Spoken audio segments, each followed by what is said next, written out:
মিষ্টি কুমড়ার ডুগা, আর আলু, আলু, বেগুন বেগুন দিয়ে নিরামিষ হবে একটা।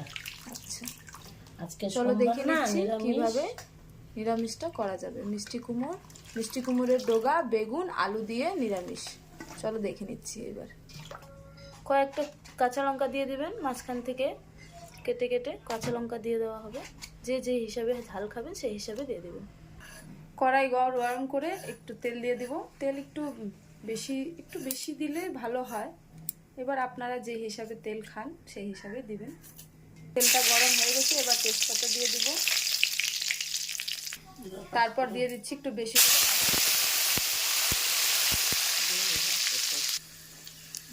এবার দিয়ে দিব সব সবজিগুলো, শাক যা কিছু রেখেছি সেটা দিয়ে দিব।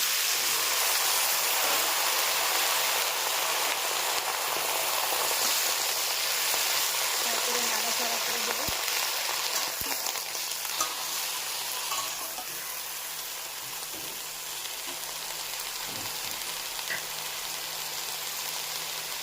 তারপরে লবণ দিয়ে দেবো।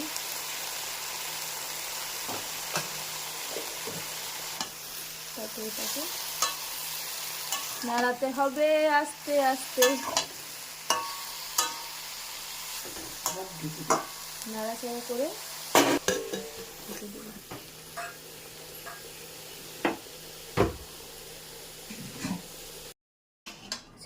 এই যে সবজিটি রেডি হয়ে গেছে, দেখতে যতটা ভালো লাগছে খেতেও খুব টেস্টি। আমি তো টেস্ট করেছি, আপনারা এখন ট্রাই করবেন, অবশ্যই ট্রাই করবেন। আর যদি ভিডিওটি ভালো লেগে থাকে তাহলে একটি লাইক অ্যান্ড সাবস্ক্রাইব করে দেবেন। ভিডিওটি দেখার জন্য ধন্যবাদ।